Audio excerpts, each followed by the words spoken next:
Hi everyone. I know a lot of us are practicing at home these days, and there might be certain things that we're feeling stuck on. Certain things that we usually get help with our teachers from, or we need a little bit of talking through. And so I wanted to offer some of that help for you for a very specific transition in our practice called Chakrasana. Some of you might be a little afraid of this transition, and you sometimes try it in the shala, but you're at home, and so you don't want to try it. I was definitely like that when I first started practicing. I was very, very afraid of this transition. This is the backward roll. So in primary series, whenever we find ourselves on our back and we need to move through a vinyasa, this is the transition of backwards flip into Chatwari position or Chaturanga. I was really, really terrified of this transition when I first started practicing. I am not naturally a gymnastic type of person. I don't have a background in like acrobatics. Even as a kid, I didn't do stuff like that. So I was really afraid of flipping backward. I just didn't have any sense of what that felt like or how to do it safely or properly. And so it was one of those things that I just had to meet every day very consistently. And to my surprise, I found that one day it happened. And that's often what happens in this practice is we just meet our challenges very consistently, and then an opening arrives. So for those of us that are at home and uncertain about how to approach this transition, I wanted to offer some techniques that I've accumulated and how I teach my students at the shala. So if you'd like to practice along with me, you can set up your mat. I'm going to lie down on my back and show you what I did when I was first learning this.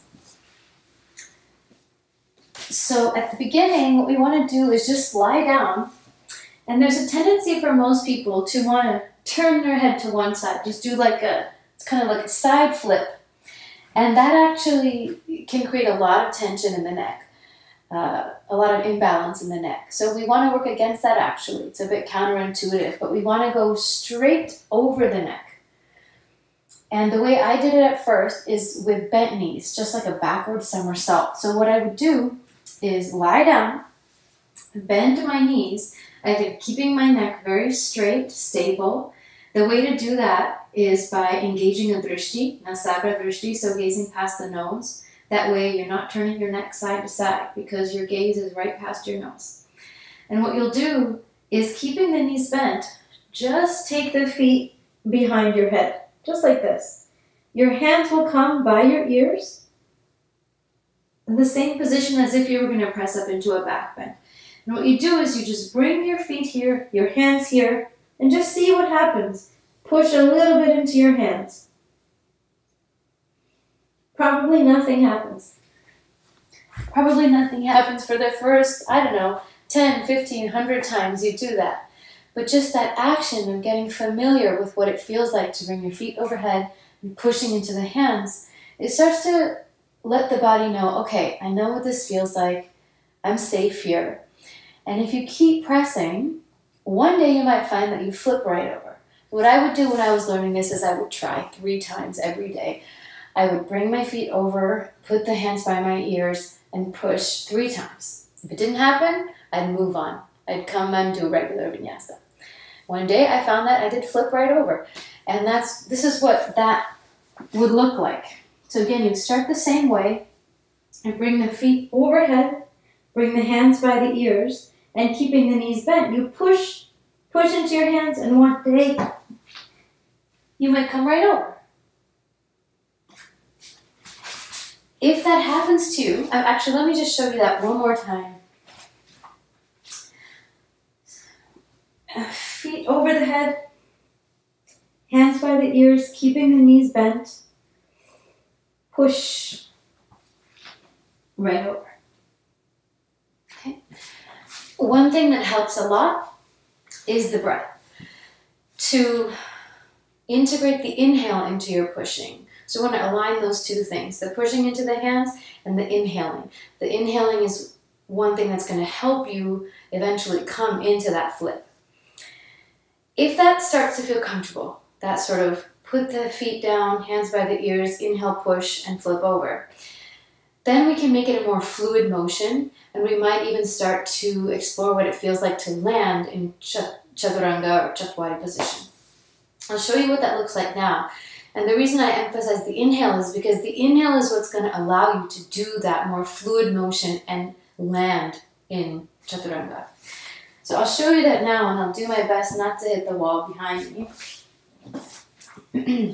So again, we're starting lying down, and it might be a little challenging to start with the legs flat. So you could, at the beginning as you're still learning, start with the legs perpendicular to the ground. So you activate the legs. In the same way, you're going to take the feet back, put the hands by the ears, exhale fully, and on an inhale, land, flip and land in Chatwari. Okay, I'll show you that one more time. Lying down, bring the feet perpendicular to the ground, activate the legs. You're sort of going to put the hands down and bring the legs all the way overhead at the same time. Again, you're only doing this if you're comfortable already with the first part, which is the bent leg flip. Okay, so we exhale fully, inhale push, and exhale land in Chatwari. If that's feeling pretty good, then we want to go from all the way down to the ground, as if you just completed a posture in which you were lying down on the ground. So in primary series, that's after Supta Padangusthasana, it's after Setu Bandhasana. Sometimes people do it after back bending. And then the last one is after Uttana Padasana, after you complete the shoulder stand sequence. So I'll show you what that looks like. Let's say I just completed something on my back.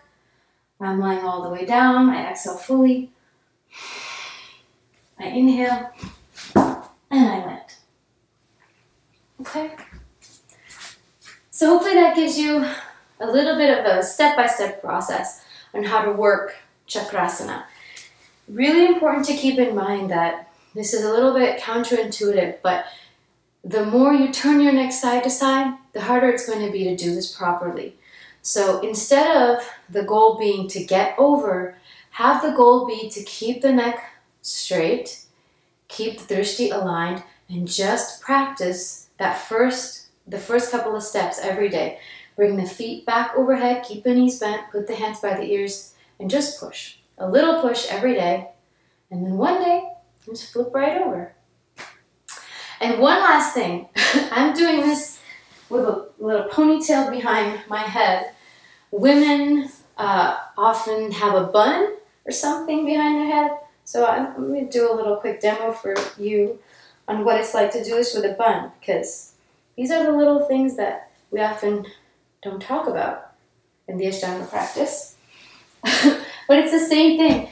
The bun sometimes can have a tendency to make us turn the neck side to side. Work against that tendency and keep the neck straight and flip right over your bun. That's what that looks like. Okay? Your bun might come undone a little bit, but that's okay. I hope that's been helpful and a little bit fun.